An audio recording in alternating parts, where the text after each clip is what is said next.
But yeah, we adapt. That's the whole thing about our species. We're the most adaptable species on the planet, according to so many scientists down through the ages, including Darwin himself. And of course, they came up with the idea of survival of the fittest, which wasn't an idea at all.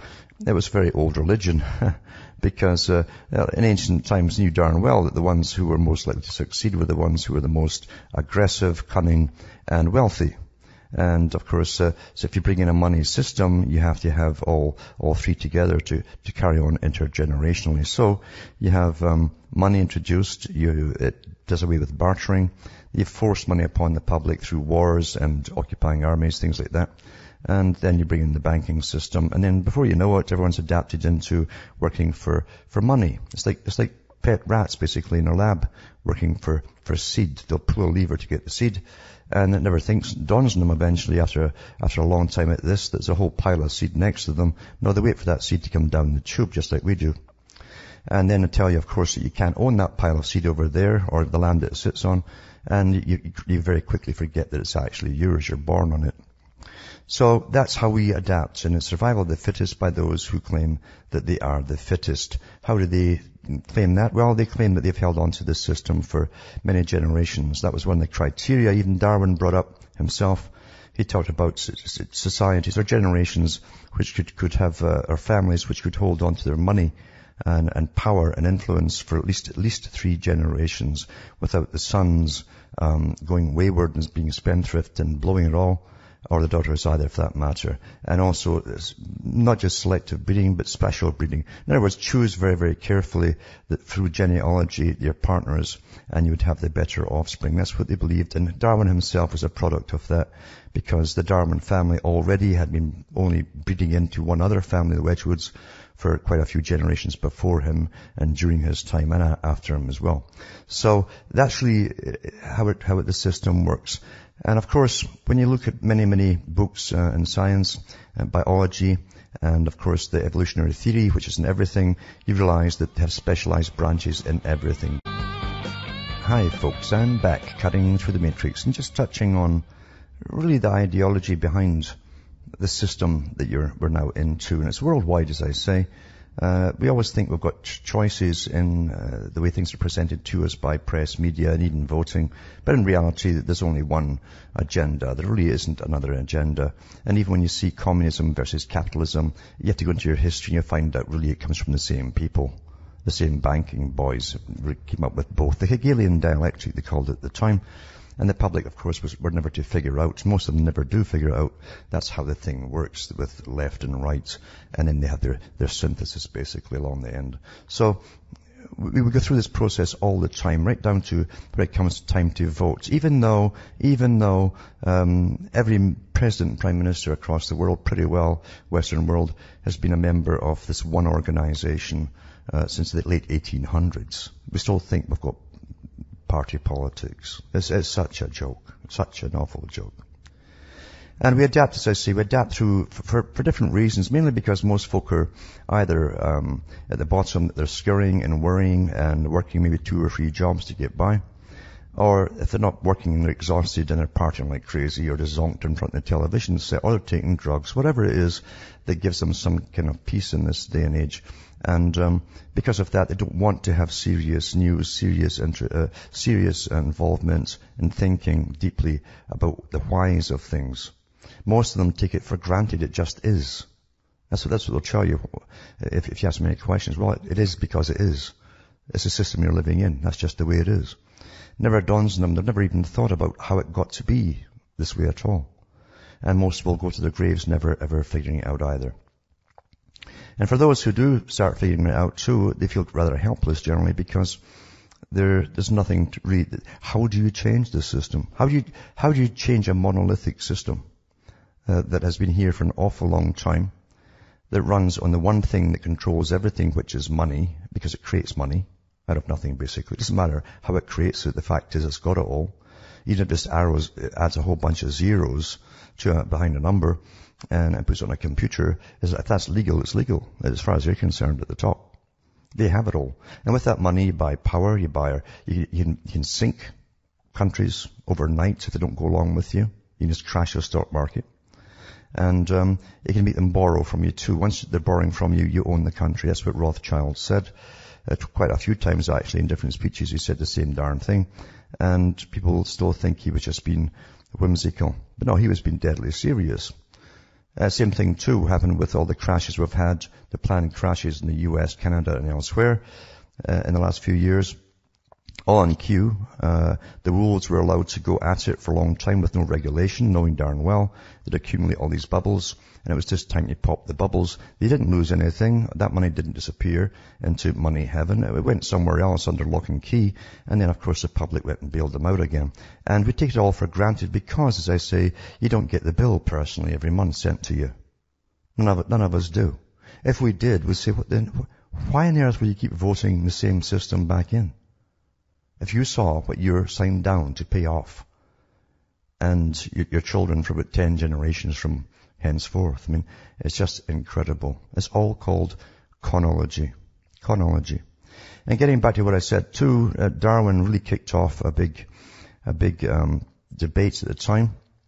Part of the problem of the whole purpose of Darwin actually was to help eradicate the last vestiges of what they called Christianity, which was an enemy of them, because it stood for a different set of values which wouldn't allow them to get what they wanted unless they could get rid of it. And Darwin came along and did just that, so much so that Karl Marx wanted to dedicate his, I think, second or third edition of his major book to Darwin, because he said that Darwin validated the theory or science of Marxism or communism, as they wanted to call it at the time. So you understand, we're living in a system which has been devised from the top down, and the changes we have at the bottom are all agreed upon by those at the top. In ancient times, Plato said the same thing, that culture came from the top down. Why would it ever be any different? It will always be allowed. Anything you do at the bottom is allowed from the top. Nothing really is allowed from the grassroots unless it's okayed from the top. And when I was small, young, I used to wonder why the BBC kept on putting, they were the avant-garde really, for all things kind of risque, you might say, on television, since they had the only channel that you could get. And so they had a captive audience. And they were pushing the drugs at the time. They'd bring on various rock stars that would fall off their chairs, and everybody would have a little tee-hee-hee laugh about it, so aren't we naughty type of thing. And they pushed, of course, the cultural disintegration through the ever-increasing degradation they showed you as entertainment. So the BBC is government-owned.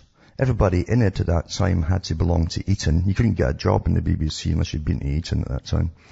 And so here's the upper crust giving you filth, degradation, and drugs. And the people at the bottom thought they were creating it all. This is our generation. He even came out with a song about it, talking about my generation, to make the folk think that the bottom really was theirs. And that they were rebels. What a joke. What a joke. We're so easily conned because we're kept in ignorance. Utter ignorance of the way things really are and have been in the past. If you don't understand the past, you'll never understand the present. And those who own the past own the present and the future, obviously. So we're going through the biggest changes, as I said many times. Rockefeller has said it himself back in the 80s, even in the 90s, talking about this change that we're going through now. They also knew that technology was going to be given to the public to really do a number on their brains, which it certainly has. But it wasn't just to do that. It was also to make sure that everyone could be monitored in real time, full time, 24 hours per day. And that's happened. We're here. We're here. Once again, no one really minds because folk adapt. Folk adapt. How many articles have you heard on this particular radio station on from mainstream again, from the big boys, even the owners of the companies that give you the computers, give you the iPhones, give you all the different types of phones? How many times has it been read to you that they're following and tracking and tracing everything that you do in the darn thing? And yet how many of you actually remember that, 5 minutes later? It's like it's like being taught or brought up with a walking cane. You can't do without it if you've been brought up with it. And that's how they are. Well, I got to use it. I got to have it with me at all times. Really? What did people do without before they had all that? before they had it 24/7. They used to go to the bathroom in peace, actually, They go to grocery stores and that's what they would buy is groceries. And, people used to talk to each other too in, real time and real person. And you don't see that much anymore. So much so that youngsters and many studies have been done on this, youngsters have a hard time making eye contact with other people now. They're used to texting people.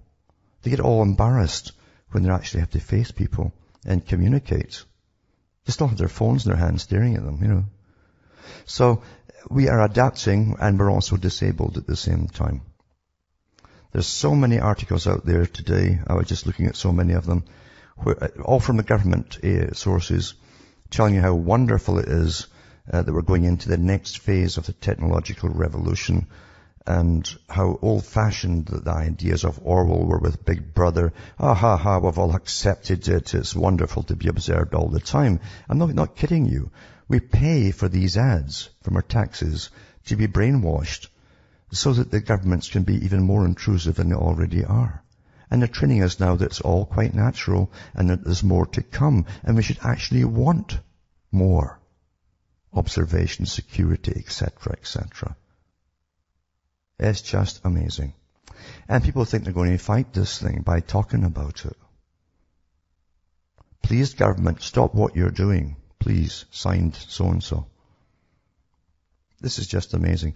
And we've watched, the guys at the top bankers, the guys who've been doing this for centuries and centuries, rip off country after country, no jail sentences, no nothing. Meanwhile, the jails are full of people who've forgotten a few bucks on their taxes, who get slammed inside. And these characters at the top with their private jets and everything else. The guys who say, by the way, they're doing God's work. Remember that came out? No one asked them what God they were talking about. What is this deity they're talking about? They're doing God's work. They're crashing the economies and doing God's work. Huh? You better look into these things. They're awfully important. Awfully important. And you should also ask, why didn't the people who were presiding over the inquiries ask them that same question? What are you talking about? What's this? God what? And get them to explain it. Things are done out in the open, but the public never asks the questions, never think to. We actually are waiting for the media to ask the questions for us, to do a reasoning for us, as Brzezinski says. Sad, isn't it? Sad.